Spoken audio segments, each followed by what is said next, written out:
Hey guys, welcome back to the channel. Today I'm gonna show you how to set up a credit card account alerts for a change in interest rates on Atlas. All right, it's gonna be a really quick video. We're not gonna waste too much time on this one. Just gonna give you guys a quick step-by-step guide on how to get this done. So let's jump straight into it. Now, the first thing you're gonna do is to log into your Atlas online banking platform, or you can log in on the Atlas mobile app.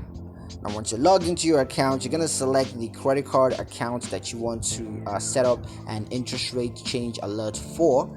And once that's selected, you want to click on account alerts. And then you're going to select the interest rate change alert options.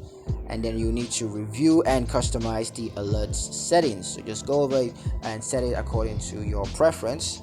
And once that's done, just confirm the account alert settings, and you can review the alert preferences just to make sure that you didn't make any mistakes and that everything is accurate.